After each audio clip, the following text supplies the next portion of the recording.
5월 6일 새 생명의 아침입니다. 기도하시며 시작하겠습니다. 놀라우신 주님, 오늘 하루를 주심에 감사합니다. 이 하루가 때로는 즐거로 느껴지고 힘들어서 우리가 견디기 힘들지라도 주님의 사명과 아버지 되시는 주님을 믿음으로 이것도 우리에게 복 주시기 위한 길임을 깨닫고 잘 버티며 주님의 귀한 모습이 우리에게 맺혀지는 기회로 삼아주시길 소망합니다. 오늘도 주님께 모든 것 드리며 예수님의 이름으로 기도합니다. 아멘. 오늘 주시는 하나님의 말씀은 예레미야서 29장 1절에서부터 14절까지의 말씀입니다.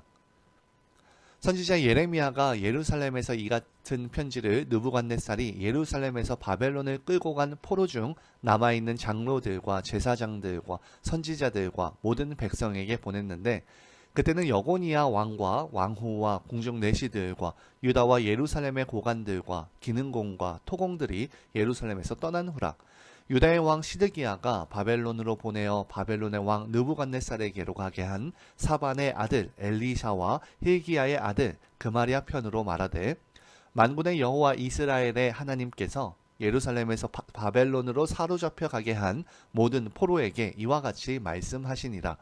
너희는 집을 짓고 거기에 살며 텃밭을 만들고 그 열매를 먹으라.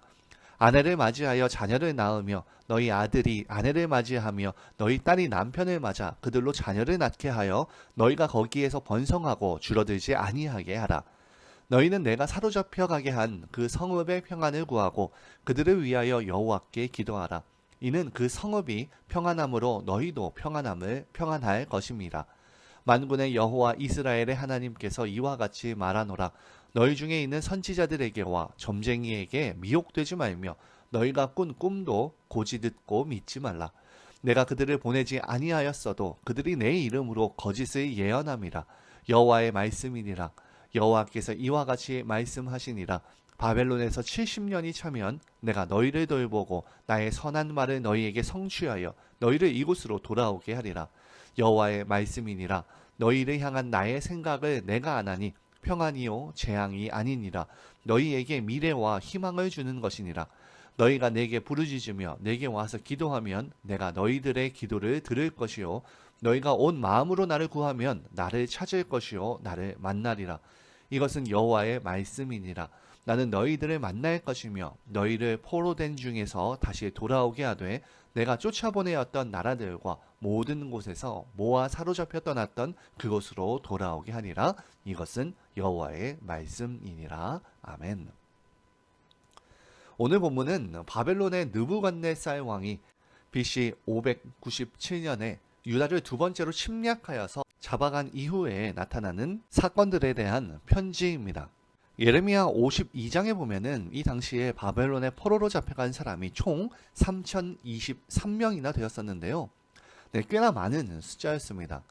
그 전에 1차 포로를 잡아갔을 때에는 유다의 왕과 왕족들 그리고 귀족 출신들을 잡아갔었는데요.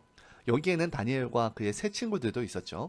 결국 바벨론 땅에는 1차의 남은 자들 그리고 2차에 잡혀간 사람들까지 포함해서요, 굉장히 많은 사람들이 있었습니다. 그리고 오늘의 이 편지는 2차로 포로로 잡아간 이후에 2년에서 3년 정도 후의 이야기입니다. 그들 사이에는 혼란이 있었습니다. 그 이유는 바로 잘못된 소문이 돌게 되었기 때문인데요. 그것은 조만간 바벨론이 무너지고 유다의 백성들이 다시 예루살렘으로 돌아간다는 소문이었습니다. 이런 소문을 들은 예레미야가 오늘 급하게 편지를 써서 유다 사람들에게 전하고 있는 것이 오늘의 본문인데, 그 내용을 살펴보면 오늘 첫째로 5절에서 7절에 집을 짓고 그곳에 정착하라고 합니다. 이 말은 당시에 바벨론에서 활동하고 있었던 그런 선지자들의 예언과는 정반대가 되는 것이었습니다. 당시에 포로 생활을 하고 있는 자들에게는 매우 충격적인 내용이었을 텐데요. 왜냐하면 바벨론의 선지자들은 2해가 차기 전에 돌아간다라는 말을 했기 때문이고, 그것을 믿고 있고 마음이 붕 떠서 정착에 대한 생각은 조금도 하지 않고 있었을 텐데요. 그들에게 이런 예레미야의 정착하라는 말은 전혀 내키지 않는 말이었을 겁니다. 그런데 사실 예레미야의 이러한 권고는 새로운 것은 아니었습니다. 그는 이미 바벨론 포로 생활이 70년이 될 것이라는 구체적인 예언을 25장에서 이미 하였었고, 오늘 본문인 27장에서도 유다를 비롯해서 열국들이 바벨론 왕뿐만 아니라 그의 아들과 손자까지 섬기게 될 것이라고 분명히 얘기했었습니다. 그런데 왜 그들은 잘못된 거짓 선지자의 말에 선동을 당하게 된 걸까요? 그 이유는 그들의 바램을 자극했기 때문일 겁니다. 그리고 이것이 가장 큰 문제인데요. 그들은 자신들이 그곳에 있는 이유, 자신들의 죄악에 대한 하나님의 징벌이라는 것을 회피하려고 했기 때문입니다. 바벨론에 유다가 포로가 된 이유는 분명히 하나님의 징벌이었습니다. 만일 어떤 사람이 벌을 받는데 벌을 왜 받는지도 모르고 그 받는 벌을 빨리 벗어날 궁리만 하고 있다면 그것은 제대로 벌을 받는 사람의 태도가 아닐 겁니다. 벌을 받을 때는 그 벌을 받는 이유를 깨닫고 아프고 힘들더라도 버텨야 합니다. 그래야 그 아픔으로 나중에 더 나아질 수 있기 때문입니다. 이것이 징벌의 목적이고 또한 벌을 주는 사람의 그런 마음일 텐데요. 당시 바벨론에 있는 유다 백성들은 이 징벌을 순순히 받아들이고 회개의 자세로 하나님께서 준비해 놓으신 그런 미래의 회복을 바라보고 기대해야 했지만 지금 그러지 않고 딴 생각하면서 회피하려고 하고 있던 겁니다. 이에 대해서 예레미야는 그런 생각 말고 정착할 생각해라, 똑바로 징계를 받으라 하고 말하고 있는 겁니다. 그래서 오늘 편지 내용의 두 번째를 살펴보면 8절과 9절에 거짓 예언을 믿지 말라고 말씀합니다. 그들의 내용은 참으로 듣기 좋았을 겁니다. 그들의 바램과 맞닿아 있어서 쉽게 요동치고 쉽게 믿어버린 것인데 아마 이러한 것들은 지금 이 시대에도 많은 이단들이 하는 것처럼 이러한 방식으로 믿는 신자들을 유혹하는데요.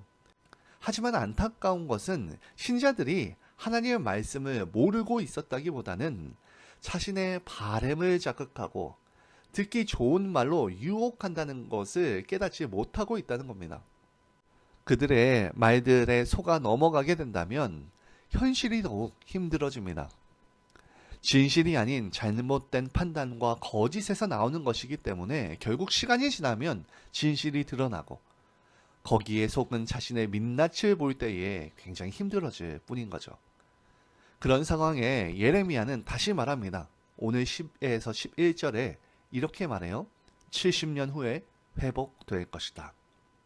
이 말씀은 속은 자들이 생각하기에는 청천벽력과 같은 소식이었지만 속지 않은 다른 이들에게도 어렵게 받아들일 수밖에 없는 현실은 맞지만 하지만 동시에 바벨론의 권세가 영원토록 지속되는 것은 아니라는 사실을 암시하는 것이었습니다.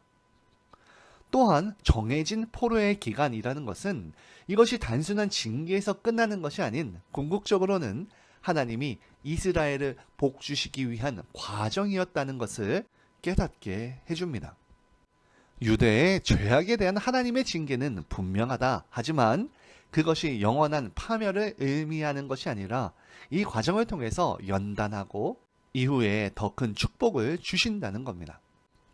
이 징계가 결국 복이 되어진다는 것은 쉽게 말해서 사랑의 매와 같은 것입니다. 어떤 이들은 사랑의 매 자체가 폭력적이고 비상식적이라고 말합니다. 때리는 사람의 마음이 들어갈 수밖에 없기에 결코 좋지 않다고 이야기하는데요. 하지만 그것은 우리 아이들을 혹은 그 인간 자체를 너무 긍정적으로만 바라보는 시선입니다. 아이들은 그리고 우리들은 좋은 것은 쉽게 잊고 악한 것은 금세 익힙니다. 가르쳐주지도 않았는데 말입니다. 제 첫째 아들도 학교에서 듣고 온 이상한 추임새, 힙합하는 사람이 쓰는 브로라는 말을 말끝마다 요즘에 자꾸 씁니다. 이것은 귀한 곳에 속하지만 욕설과 이 거친 세상에서 배우는 탐욕, 그리고 거기에서부터 오는 움츠림에 대해서는 우리의 교육이 반드시 필요합니다. 아이뿐만 아니라 그것은 저희들도 마찬가지일 텐데요. 이 하나님의 징계는 우리를 바른 것에 집중하고 옳은 것에 행동하게 만들기 위한 아버지의 마음이라는 것을 우리는 깨달아야 합니다. 결국 오늘 예레미야의 오늘 이 편지에서 어디를 결국에 우리가 향하게 하게 하는가? 오늘 본문 12절과 14절에 그러므로 전심으로 하나님을 찾으라 라고 말하고 있습니다. 이것이 매우 중요한 교훈의 목적이자 방향인데요. 당시 유다 백성들은 하나님께서는 예루살렘 성전에만 계시다고 생각하고 있었습니다. 그래서 성전이 아닌 곳에서 온갖 죄악을 저지르면서도 자신들은 안전할 것이라고 생각한 겁니다. 그러나 예레미야는 지금 하나님께서 이방 땅인 바벨론에서도 그들의 기도를 들으신다고 말하고 있습니다. 이 징계가 아버지와 아들의 관계를 더욱더 회복하고 돈독하고 바르게 할 것이며 그들이 잘 견디기를 바라는 아버지의 마음임을 다시 한번 이해하고 그 사랑을 회복하라고 말하고 있습니다. 우리의 죄악과 죄된 습관들은 반드시 교정되어야만 합니다. 그것은 하나님과 멀어지게 하는 조금의 그 틈들을 발생시키기 때문이고 우리의 습성 자체가 주님으로부터 멀어지기를 바라는 마음이 있다는 것을 인정하고 그것을 순순히 내려놓는 회개로 다시금 주님의 말씀을 붙잡고 주어진 삶으로의 진실하고 바른 임함이 있을 때 오늘 이 하루가 고단과 힘듦일지라도 더 나은 복으로 인도하심의 그런 기쁨과 감사가 될 것이다 라는 것인데요. 오늘 이러한 믿음을 가지고 주님께서 우리를 고난과 역경과 힘듦으로 몰아내고 계시지만 이것이 결코 우리의 끝이 아니라 해병대에서 하는 말처럼 나를 죽이지 못하는 고통은 나를 성장시킬 뿐이다 라고 고백하는 것처럼 우리를 이렇게 믿음의 군사로서 훈련시키기 위한 더욱더 강하고 복된 우리 주님의 계획임을 깨닫고 나아가는 오늘 이 하루가 되기를 진심으로 축원합니다. 이 시간 공동의 기도 제목으로 기도하시겠습니다. 첫째로 주님, 우리에게 있는 이 징계를 통하여서 우리를 회개의 길로 이끄시고 어디에 있든지 주님만을 전심으로 찾게 하여 달라고 기도합시다. 그리고 둘째로 몸이 아픈 우리 성도들을 위해서 기도했으면 좋겠습니다. 주님의 치료의 손길을 믿음으로 주님과의 교제와 사랑의 회복이 있게 하여 주시며 잘 견디고 잘 버텨서 모든 질병을 고치는 육적인 치료와 더불어서 더 나은 복을 누리게 하여 달라고 기도해 주시고요. 이후에 개인 기도로 나아가시겠습니다.